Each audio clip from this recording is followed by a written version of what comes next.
Welcome to another edition of Soundly Board with Nick and Andy Elliott. No, Andrew Elliott. Hey, Does it matter? I'm not precious. You're not fussed. No. Okay. Tends to be Andrew, but Andy's fine. Okay. Well, we're in my kitchen, as we tend to start. Yes, making a cup of tea. Yeah, we only fuel these podcasts with tea. Occasionally something a little stronger, gin, but mainly tea. Yeah. So I know you've prepared for the topics of this session. I have no knowledge at all. Okay. So it's over to you. What have you been researching? So I've been spending the last few days looking at successfully finding positive news about the world. So I mean, maybe not in England. You know, you could certainly argue that things aren't getting better in. You know, we're probably not as free as we were recently. You know, things like that. But in the whole world, particularly for people who are the worst off. You know, the poorest, African countries, third world countries, trying to find good news, and the reason it's evidence of progress. Evidence of progress. Yeah. Yes, exactly. And the reason it's taken so long, and it's taken me a while, is because there's so much of it. So I've had to filter through, and there are so many good stories. Okay. About poverty, about disease, about And what's your time frame? You're looking at stuff that's very current. I'm looking at stuff that's within probably the last year, 18 months. Because a lot of these figures they only do maybe once a year. So yes, that's why I asked. The most recent figures I've got are for 2017, some are for 2016. But I'm looking at comparing the last year and a half, couple of years, with maybe 15, 20 years ago. And so these are articles, but based on surveys of research. Exactly. So a lot of them come from proper research places, which I'll go into. And I've looked at the figures. I haven't just read articles. Are you talking about organisations with acronyms that people don't understand, or what Michael Gove might not want? Oh, bear with us, please, listener. Obviously, we didn't want to trigger anyone else's echo, so that's why we may have stopped the recording. Tea is being poured. Anyway, so you were talking about experts. Well, there is. I think there are experts and there are experts. Yeah, these are proper studies. These are experts. Yes, they're not people who are making predictions. These are people who are studying facts and getting to conclusions. And you can, I'll put the links on the website so you can have a look and see for yourself. But I thought we'd talk about good news, because you can listen to these podcasts, and whether they're on the left or the right, a lot of the time they can be quite negative. People are negative. People are ranting about how things are going wrong or whatever. I just want it to be a bit more positive, and we can perhaps try and come up to our own conclusions as to why things are getting better. Yes. Okay. Right. So, well, here's your cup of tea. Thank you very much. And we'll move into the dining room.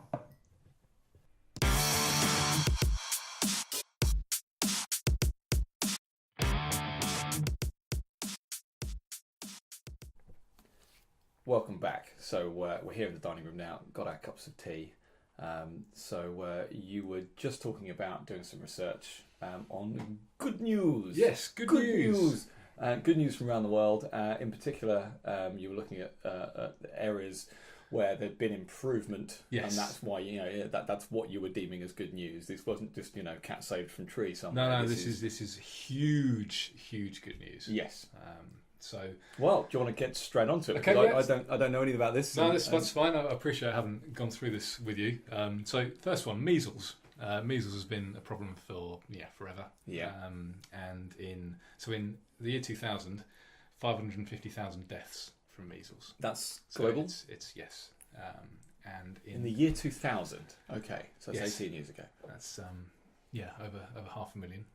In 2016, which is the latest figures I could find, 90,000 people. Wow, 84% drop. That's isn't it interesting? I mean, you must have seen this the moment you started doing this research. Was you probably didn't have any idea what these numbers were going to be like, or what the change was going to be like? I was hoping to see. You wanted to see a trend. I had an idea that things were getting better. Yeah, because I kind of follow certain people on Twitter who post about various good news stories and stuff every now and again, and you get the idea that things like this are getting better, but I had no idea that things like this are getting wiped out as quickly as they are. And the year 2000 is, pretty recent history. It is for most of us, other than these, millennial whippersnappers. But that seems like a really, really big drop in the number of fatalities. I mean, well, proportionally, it's what would you say, 80-something%? Yeah, it's huge. So that's my first good news story. The second one is something that you're probably not going to. I don't know. It's an odd one. So it's the ozone layer. Do you know what? I was thinking about this the other day because you get bombarded with green nonsense, and we're going through the best summer we've had since '76, and obviously it's because of global warming or whatever, or man-made climate change.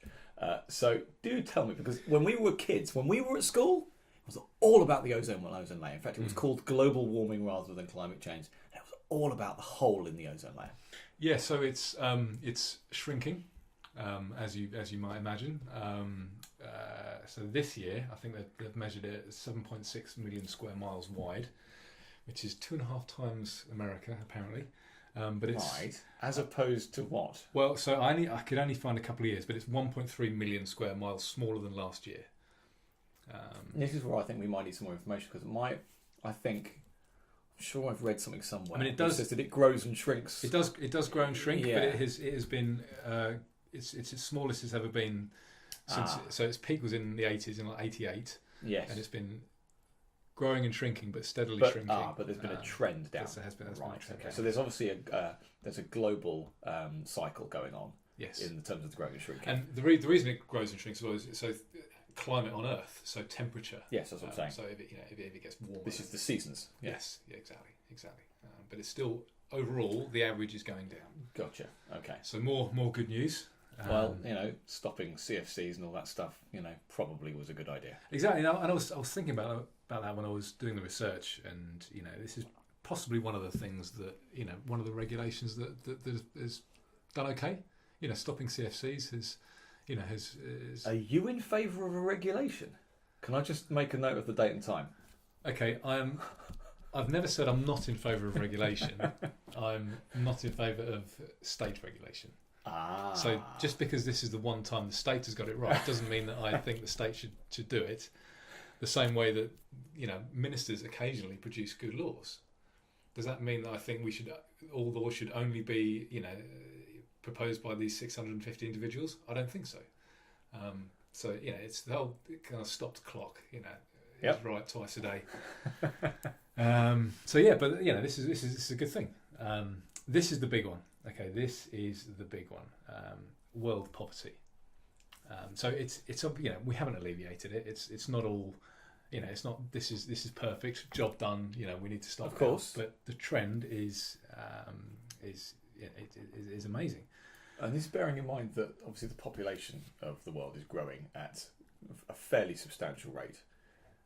So this is the figures you've got are percentages. Yes, specifically for that, check. Percentages. Yeah. Okay.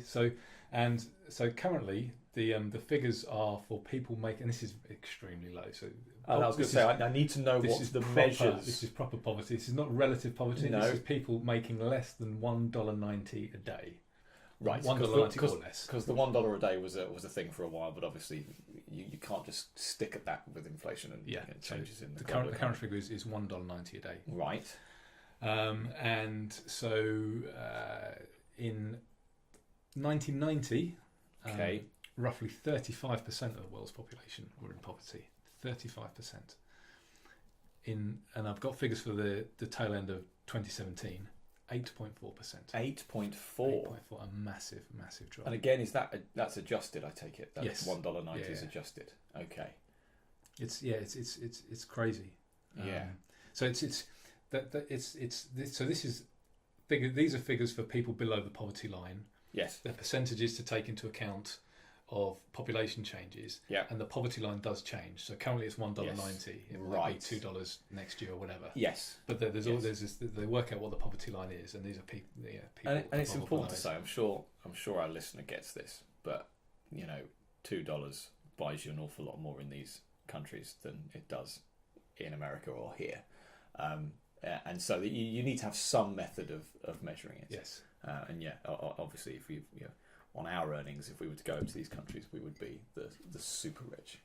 basically. Well, yeah, we're in the top 1% of the world. Yeah. As is pretty much everybody in England, I think. Certainly, Yeah. It's crazy how good we have it over here. Yeah.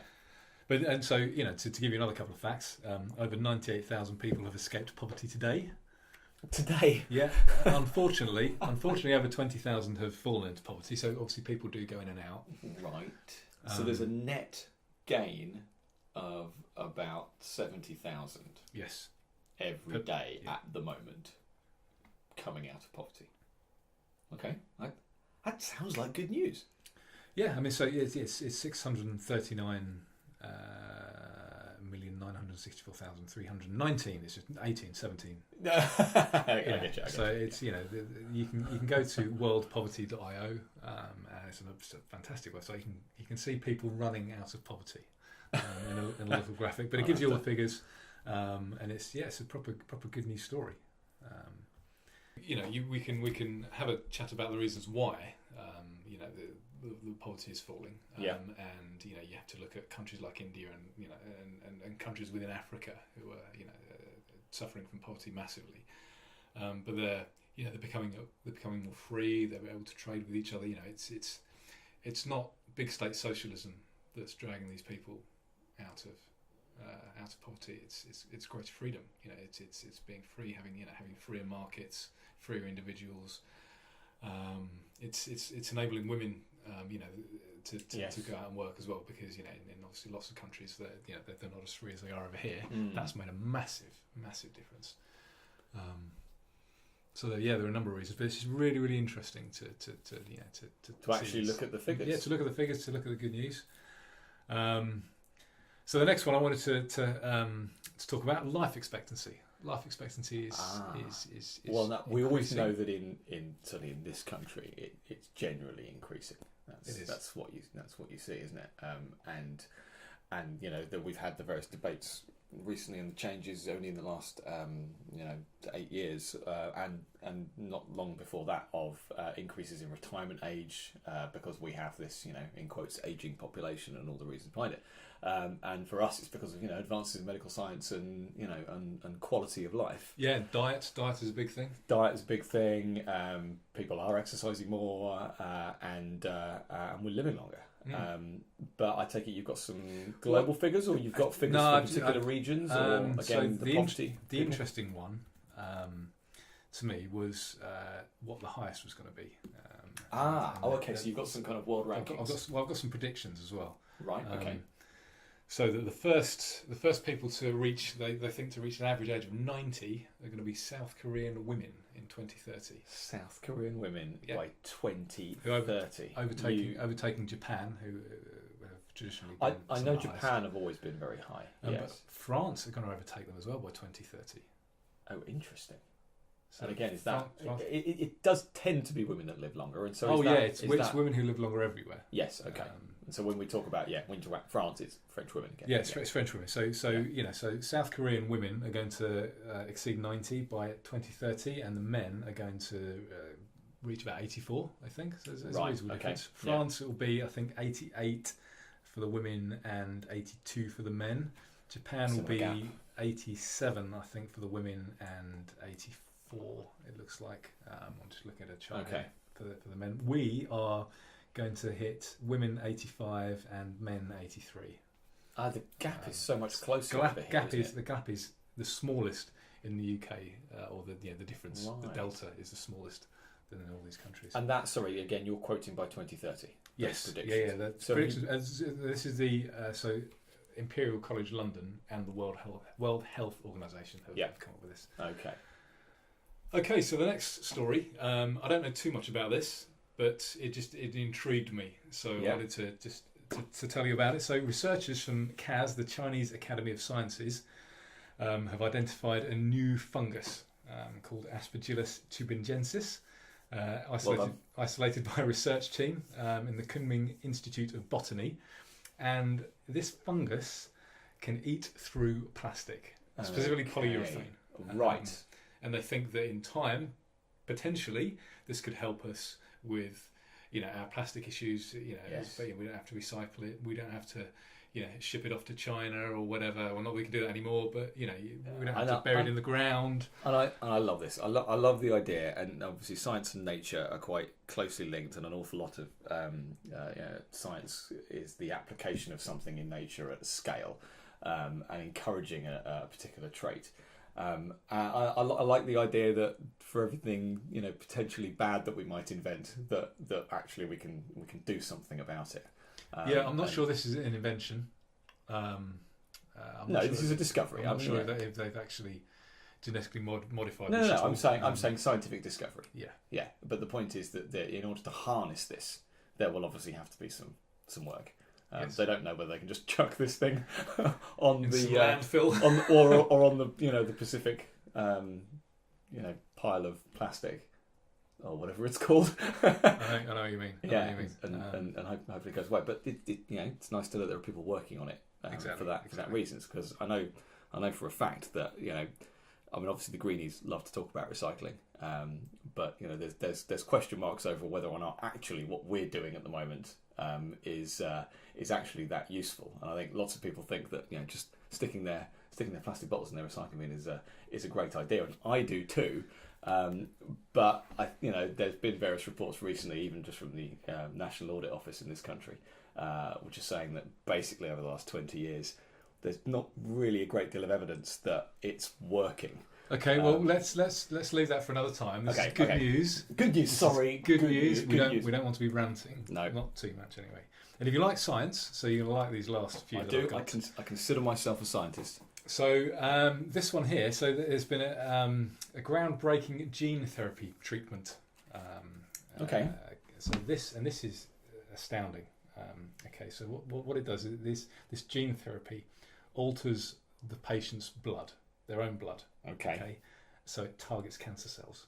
Right. Okay, and it is incredibly successful. So they've been testing on some patients with an extremely advanced level of lymphoma. Right. Okay, and of those tested, a third of them show no signs of the disease, no signs after 6 months after having a single treatment. A single treatment? Single treatment. It's incredible. I've got goosebumps just talking about this. My understanding of gene therapy is that you need to keep going.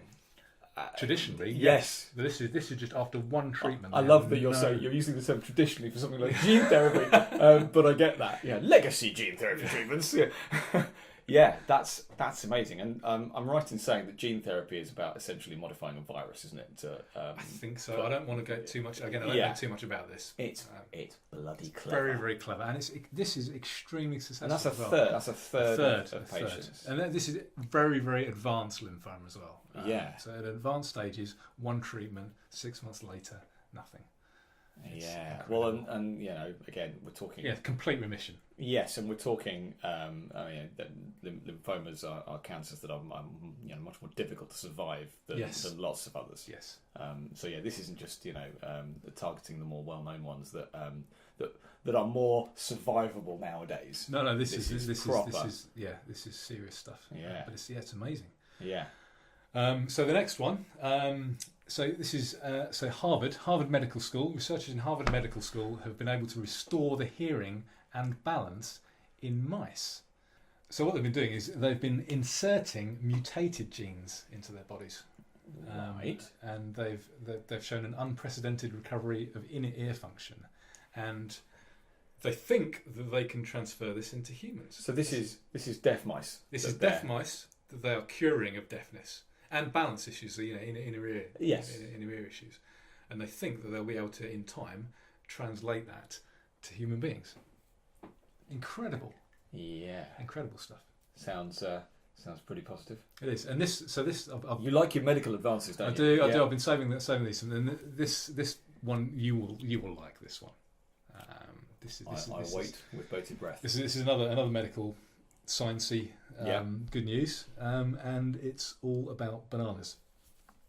So bananas are my kryptonite. Okay, but you're not deficient in vitamin A, are you? So you don't need to worry too much about this. But so scientists in Australia this time have created a new type of banana. It's it's golden in colour. Right. rich in provitamin A, and they think that they could save the lives of hundreds of thousands of children, because vitamin A deficiency is massive. Of course, yes. Okay, so and this would be just introducing, these as plants or whatever. Yes, so yes, and this is more gene stuff. They've taken genes from. Hang on. Are we talking Frankenfoods? Well, yes, but well, it depends. It depends. I have nothing against genetically modified anything. As a rule. Okay, and so this is where we have to be specific, because there's editing the genes of a plant or a foodstuff, and then there's taking a fish gene and sticking it in a tomato, and those are completely different things, but they are seen often as all being part of the same. Well, it's just GM. Whereas I think we can agree that if you are just tailoring the genes of an existing plant, that's different. Lots of existing bananas. That's different from making a tomato glow in the dark. Okay, they're not doing that. Yes, they're not doing that. They're not making a pig's ears glow bright green or whatever, and all those other odd things they've done. So they're So they've got there's a banana from Papua New Guinea, which is already high in A. But it only produces small bunches, and they've been combining that with another Cavendish banana apparently, which is a high-yielding species. And this, if I can just interrupt you there again, just to highlight the difference in some of these techniques. What essentially a lot of this genetic modification is about trying to speed up what would be a natural process.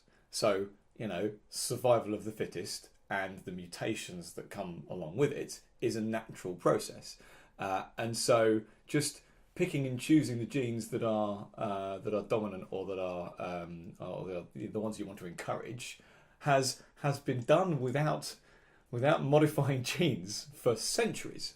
It's the reason we have orange carrots and that pigs are pink. I mean, orange carrots was done deliberately. Yes, no, exactly, and that's what I'm saying. But those are things that are bred out, and so what the types of genetic modification that you're talking about, and certainly the combining of different varieties and stuff like that as well, are the techniques of essentially trying to speed up that kind of evolution. Yeah, rather than just saying I'm going to chop that bit out there and put that bit there and make a super banana. Because carrots, I think they're like purple carrots and white carrots, aren't they? Yeah. Combine them together and you get the orange. Yeah. For some reason, purple and white makes orange in carrots. In carrot land. But anyway, just back to the good news. So it's estimated that 750,000 children die from vitamin A deficiency every year. That's staggering. Even just that. And there are hundreds of thousands more who don't die, but they go blind. But they suffer, right? Yes, okay, yes, they go blind. Vitamin A, yeah. So particularly in places like Uganda, apparently.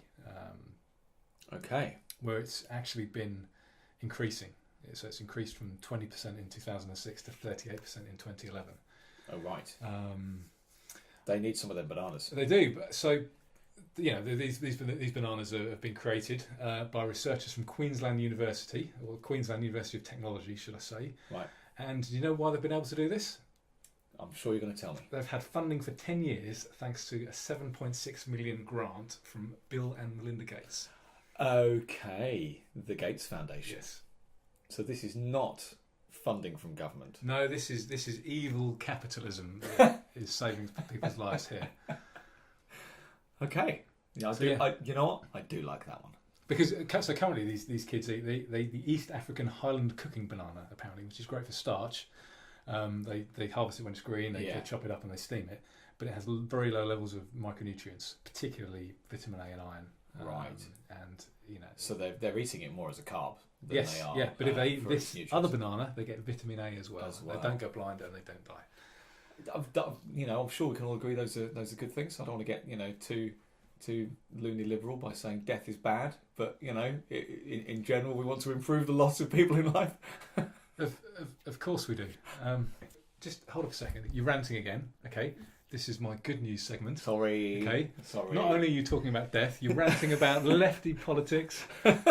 This is supposed to be all about the good stuff that's happening in the world. Yes. So we can, to put a positive spin, we can say this is good because of free markets. Yes. Because people are becoming more free, and because Bill and Melinda Gates Exactly, are they- trying to spend some of their hard-earned money on solving some of the world's problems. Exactly. It's That is philanthropy, a it's good freedom. It's children are not dying. It's I apologise. amazing. I apologise. Okay, so that's just I wanted to spend a bit of time talking about how we are as human beings getting better, Yes. progressing. We're not dying as young. We're life expectancy is good. Diseases are going down. Yeah. People are getting, even things like the average height is increasing.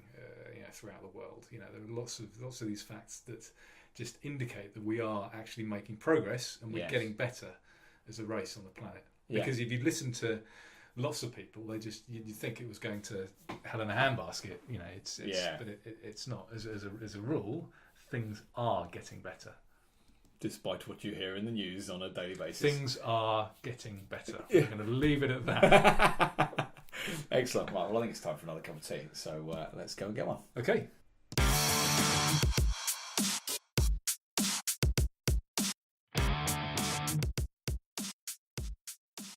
Okay, so welcome back. We are in Nick's kitchen again, making another cup of tea to fuel us for the next segment. Yep.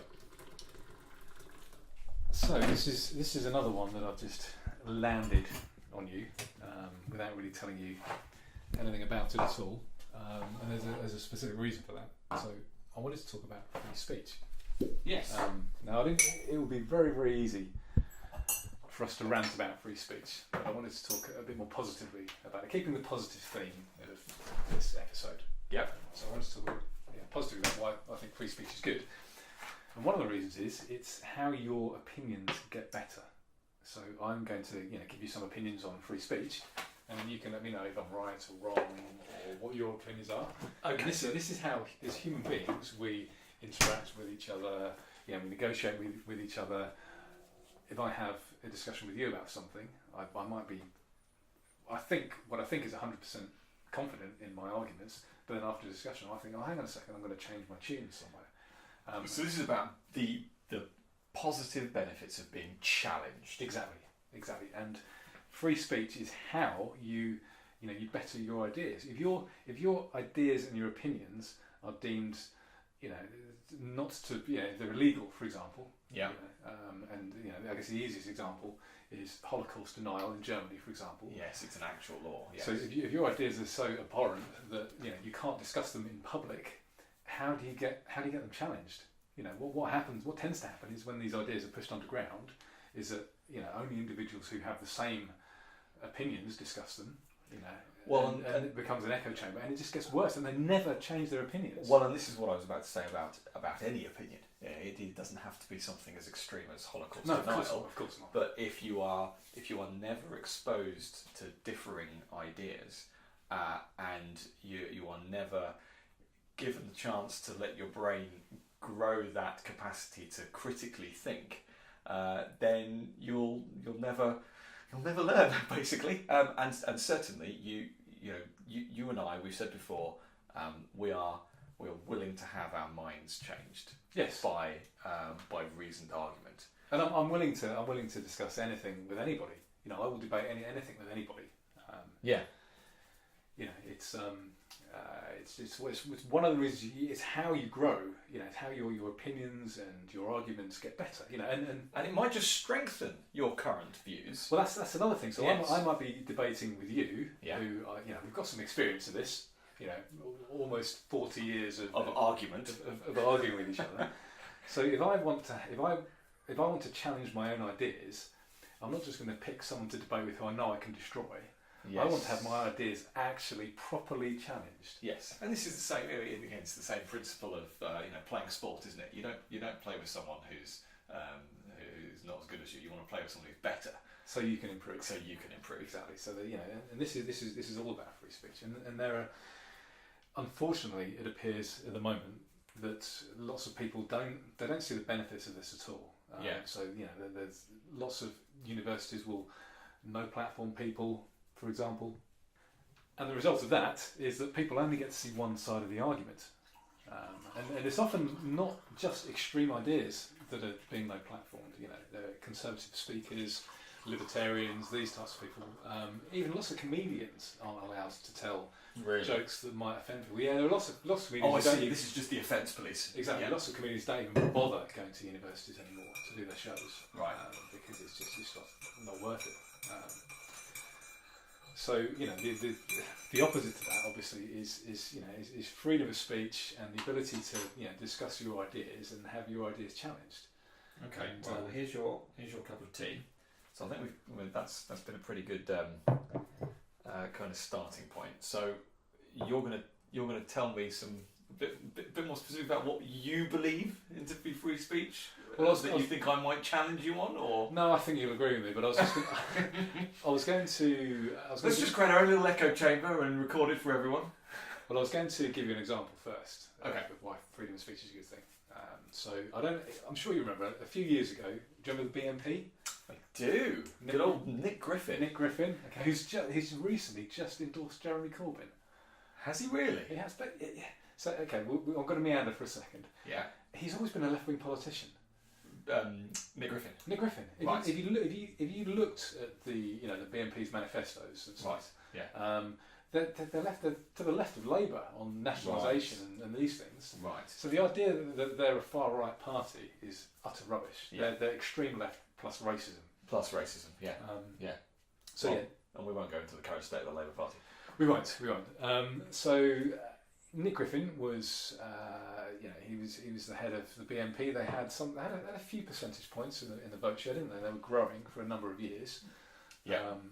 And they got to the point where he was invited onto Question Time, and there was uproar about it. So saying you should not give that man a platform. I remember this well. Shouldn't give him the oxygen of publicity. You should bury the stuff. You should, people shouldn't be allowed to talk about this on national television. Certainly not on the BBC. Yes. But to give them their due, yes, the BBC said no. They've reached they're a proper political party. Yeah. No matter what their views, they've reached a certain percentage. We're going to get Nick Griffin on. Yeah. What happened? He came on. He made himself look like an absolute idiot, and the BNP evaporated. Yes. It evaporated almost overnight. Yeah. And this is, people made him look stupid. He had stupid ideas. He was made to look stupid. Yeah. And that's another positive thing about free speech. And if they'd have no platformed him, he'd have probably been held up as some kind of a martyr by the BNP. He'd have got other publicity elsewhere.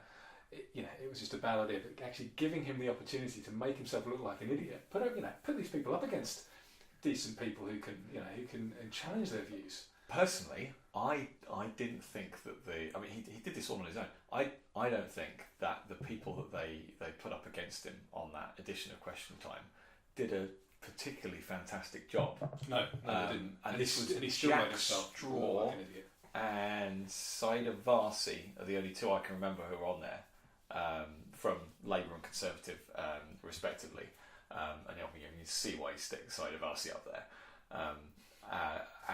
Being the first, I think she's the first shadow cabinet member to be a Muslim, I think, at the time, or something like that. But yeah, I think he dug his own grave on national television. Absolutely. Yeah. And so that's a great example of where it works. Yeah. So if you've got these dodgy opinions, then don't just brush them under the carpet. You shine a light on them. Shine a light on them. Yes. So this is my whole opinion on free speech. Is it's a good thing. You need to have your ideas challenged, and you need to let people form their own opinions. It's like you said, people need to learn how to think critically. Yes. And you lack it so much now in this country. And if you're only shown one side, yes, of the argument, you're never going to be able to do that. Okay, so this is a bit of a meander. No, that's fine. But this is what I think. I've been thinking about blogging about this for a while, and this is the problem with the like button. And the problem with, I don't want to say the problem with social media, but the way that social media... You're talking about algorithms. Yes, I am, and I'm talking about how these companies make money. And they make money by advertising to us. I say us, I'm not on any social media platform. But what they do is they go, oh, you've shown an interest in Coca-Cola, therefore I'm going to show you an advert about Coca-Cola because you're probably going to buy more. Or I'm going to show you an advert for Pepsi because I might be able to get you, I know that you like cola products, and so I'm going to try and entice you away to that. And you can totally understand how that is a successful business model. When it's Coca-Cola, it's fine. It's when you buy a bed and they show you other beds. I've just bought a bed. I don't need another bed. Absolutely. And there is all sorts of, they call them, there's different types of ads. And one of them is retargeting ads, where you go to a particular website. And obviously, most people now understand that whenever you go to a new website, you're bombarded with messages about cookies that no one, the average mouse has got no idea what these messages are talking about. You just click OK or you click close and you move on. But essentially, there is a small tracking cookie that's gone, right, I know you've gone to this website, I know you visited me, and so as long as your browser session doesn't particularly change in some way and you're doing it from the same computer or on the same internet connection or whatever, I know that if you go to one of the websites that I advertise on, I'm going to be able to show you something that's relevant to you. Taking your bed example, you go to a website where you're looking at beds, and then you might, the next day or even the next hour, go to another website that happens to be supported by advertising, and it might be covered in ads for one of the beds that you looked at. And also, so bringing it back to social media like Facebook, so if you go to a website with a like button on it, and you're still logged in behind the scenes on Facebook, Facebook knows where you've been. Yes, but the point I want to ultimately make is I'm saying that's a good business model. That works. And actually, if you've been going to the Dell website and looking at laptops and looking at some specific ones, if Dell then advertises you those specific laptops a bit more in another browsing session you're having, you're more likely to buy it, because it's reminding you did come and have a look at this. Do you want to have a look at it again? Do you want to buy it? And that's a good thing. And that works. Generally speaking, that works for the consumer, and people are getting used to that form of advertising now as being something that is useful to them because it's based on their past shopping habits. Yes, there are some little glitches at the moment, like for example, not knowing whether you have made a purchase at another place. So you've bought a bed. I don't need to be advertised beds anymore. But in general, on the whole, it works. The problem with the algorithms on the social side of things is that the more you express a liking of the things that certain people say, the more it will give you more of those things. And so you create your own personal echo chamber within these social media platforms. And that is completely taking aside any possible evaluation of whether or not these platforms are particularly biased against the left or the right wing or particular groups of people or whatever. And we can argue about that. But in general, you can go on these platforms and you essentially self-select the types of opinions that you are going to be shown by their algorithm. Obviously, you can search for things, you can find things by looking at yourself, but the algorithms that are giving you your feed are based on what you have chosen and what your preferences, and so they create something where everyone's just patting themselves on the back and saying, you're right, yes, I know, yeah, I'm right, yeah, we're all right, aren't we? Our views are perfect, without being challenged. And this is the problem with like. It is, and it's very, very easy on Twitter to just get into one of these echo chambers. So I follow people from the left, from the right. I follow massive authoritarians, lots and lots of quite a few libertarians, obviously, because of my own beliefs. But I specifically follow people that I don't agree with. Yes. Just so I get I say a balance of opinion, just so I get some idiots in there as well. But just so I can see... No preconceived notions there. But just so I can see other arguments and I can kind of challenge myself. And some of these people you can't follow for very long. You have to you follow them and then you have to move too annoying and you have to go on to another left winger. Some of them Owen Jones, for example, who's blocked me for years because I was on some block list because I think I this is something I wasn't aware of. I just shared a liberal opinion at some point. So explain that for our listener, because this was news to me, and again, I'm not on social media, so I don't really know this stuff. But you got onto a block list, and that's something that another user could find somewhere and decide to pre-block a load of people that they might think they disagree with. Preemptively blocking people. So you can these people share these lists, and they just get bigger and bigger. This is not an official Twitter thing or Facebook thing. Blocking is, but the lists aren't. No. It's not. If you want to block all left-wing people, then go here. This is something where they're maintaining these lists themselves and sharing them. So because I've shared libertarian opinions in the past, Yes. I'm on like some kind of a Satan block list. Satan block.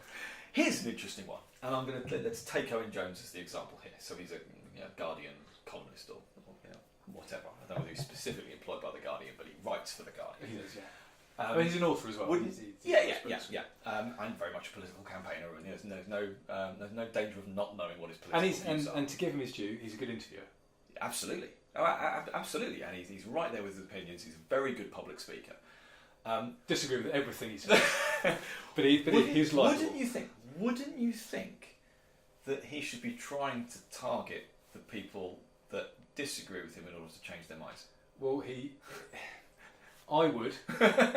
I certainly would. I would want. If I was in the public light, and I was like some kind of blue-chipped liberal Twitter user with hundreds of thousands of followers like he is. Yeah. I would be wanting. Or is this the official tick mark to say Yes. you're a real person or whatever? Yeah. Right. Okay. Yeah. I'd want to make sure that my arguments were nailed down, that they were watertight. And heard by the widest group of people? Well, yes, so there's that. But I'd want to be challenged so that.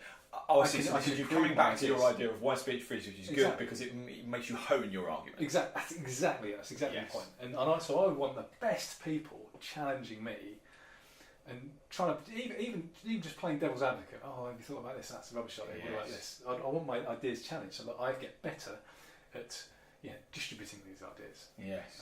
So that's why I like free speech.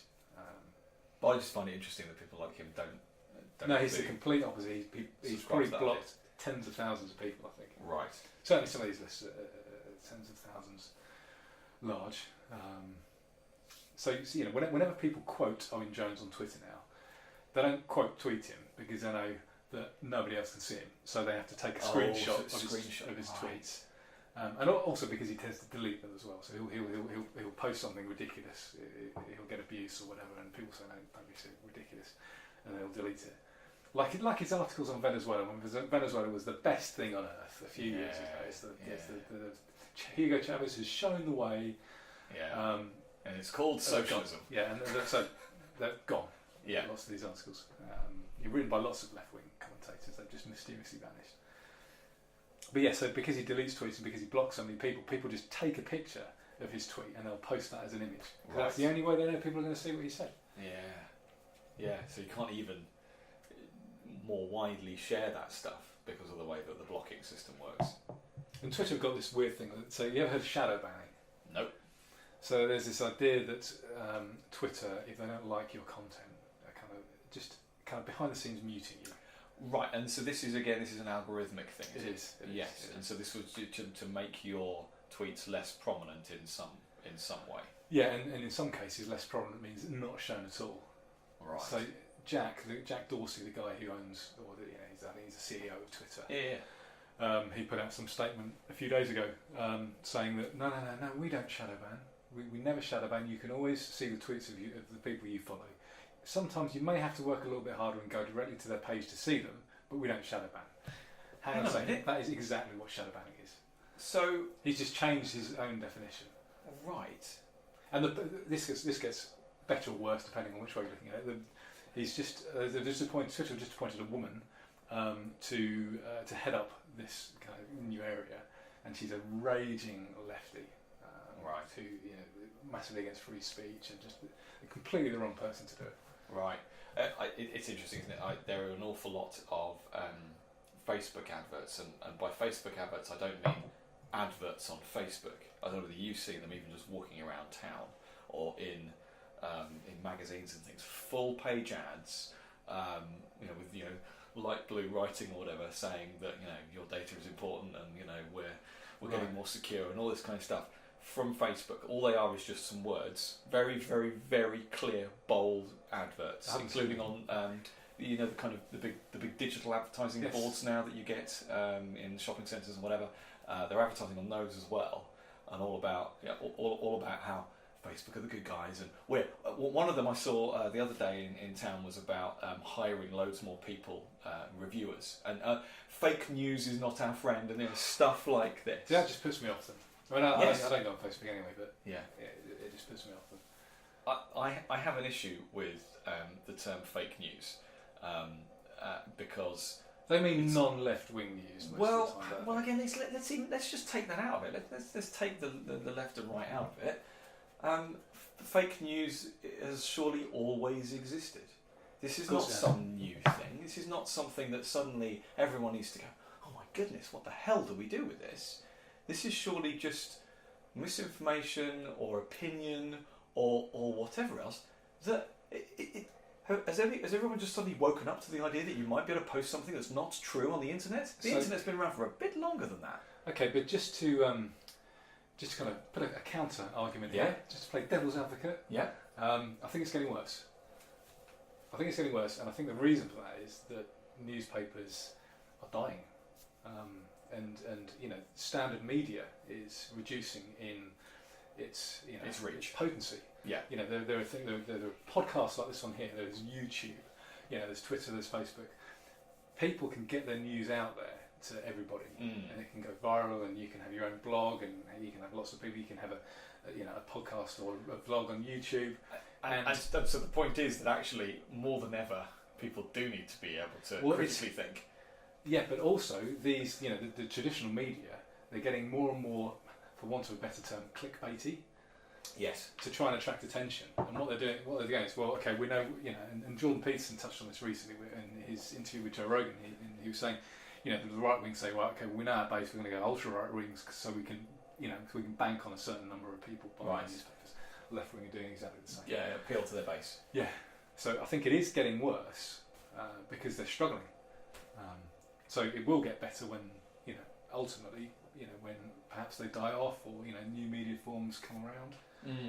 Podcasts and videos on YouTube are still relatively new, compared to the old media like television and newspapers. Yeah, and the other difference as well is that lots of things on podcasts are long. You can really get your teeth into them. Yes. And whereas on on the news, if you have like a segment with Douglas Murray, he'll be given 30 seconds. Maybe. Yes, they'll take a sound bite rather than letting someone explore a topic to destruction. Yes. Yeah. Absolutely. So that's another reason why they're not doing as well. The people have decided that actually I've got a bit more time. I want to get really into this subject, so I'm gonna listen to Jordan Peterson and Douglas Murray and people who don't necessarily agree, but battle it out. So do you think there is a place in the future? I'm not really going to put a time period on that for traditional media. I do, and I suppose the point being is, with free speech comes fake news. There's one example, and obviously what one person calls fake news is what one person calls opinion or misinformation or whatever. And so if more free speech means more fake news, does that mean that you are more likely to turn to a reliable source of information from a traditional media outlet?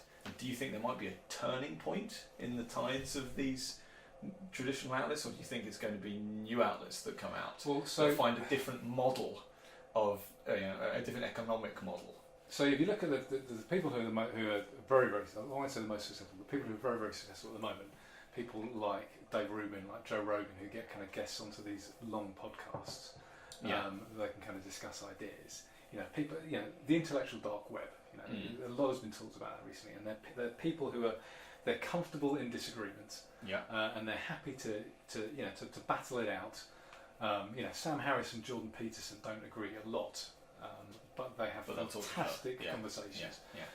Eric Weinstein is quite left wing, and you've got Ben Shapiro on the right, who are massively different in opinions, but they're good friends, and they enjoy battling it out. So I think people are going to turn to that kind of thing, where they can know they're going to get two opposing opinions. They can spend an hour or two listening to it, and they can form their own opinion at the end of it.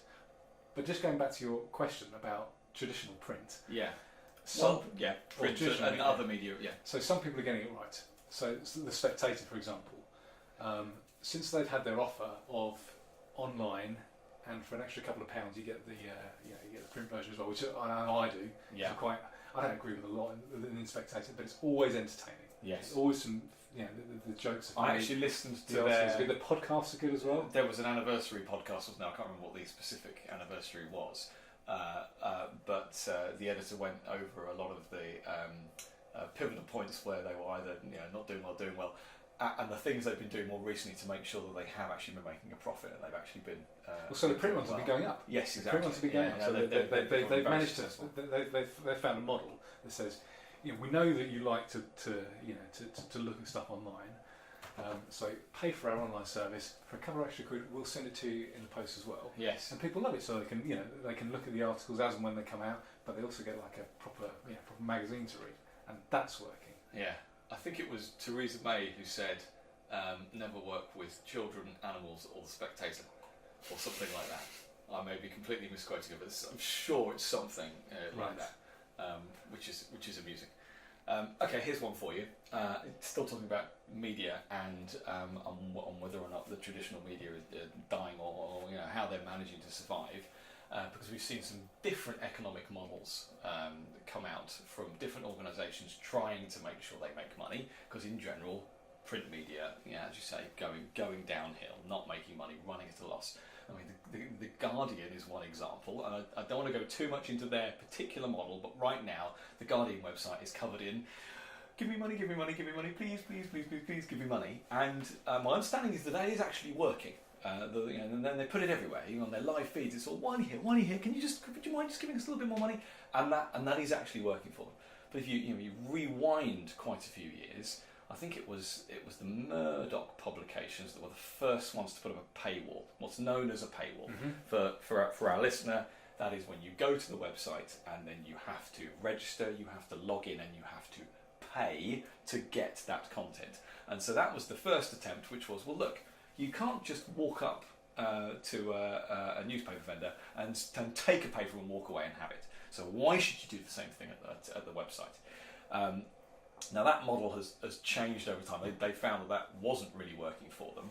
Now they have a kind of, it's a halfway house type thing. And actually the Spectator is the same. You're allowed to read so many articles. Yeah, so the Telegraph, the Spectator, like 3 per week or something like that. Yes, exactly. You have to buy more. But I want to know your opinion on the BBC in relation to this. Now the BBC News website is a massively successful website in the UK, and I don't have a stat in front of me, but I'm pretty sure it is the website that most people go to get their news. And they obviously, we'll talk about the license fee, but they don't pay to get that content, whereas all of these other organisations that aren't backed by the license fee, that aren't backed by television and radio and all these other things, are competing with a completely free website that is they've got thousands of journalists,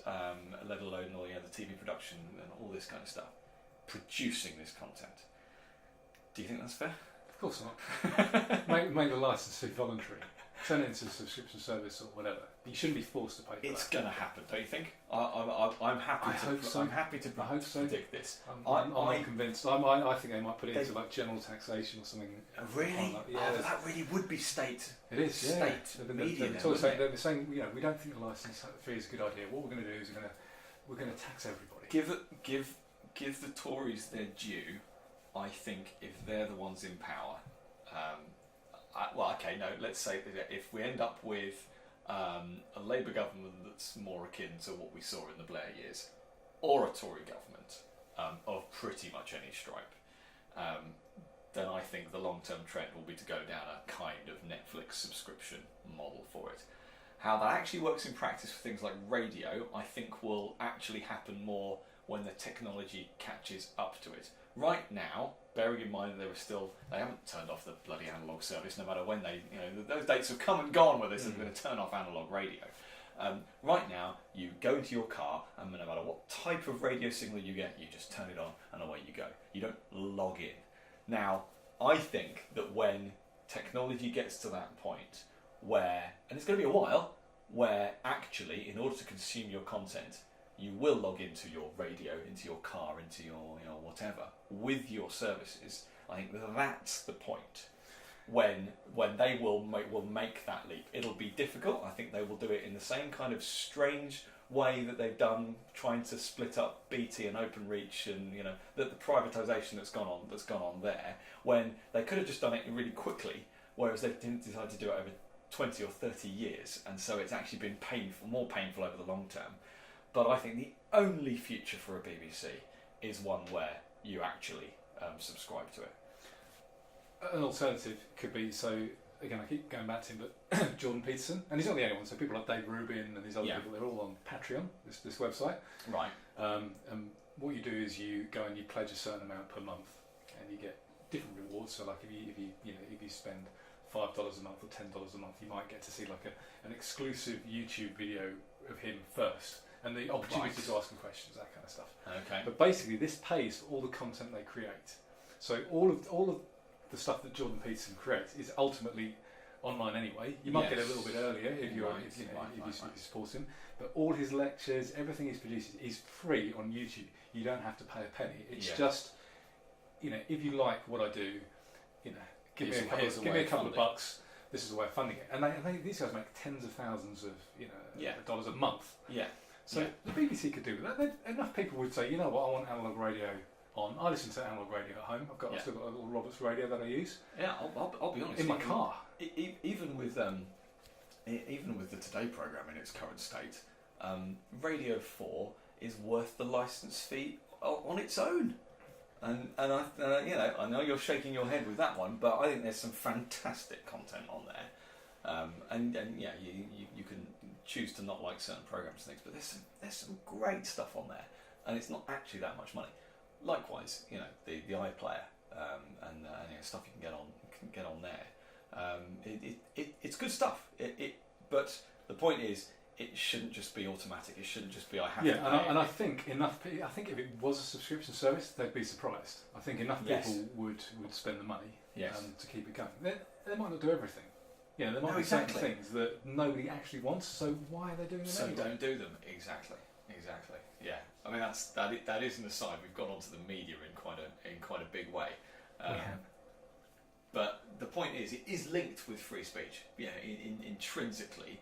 Because we now have these platforms where any single person has the ability to just go online and use their pulpit and broadcast to the world.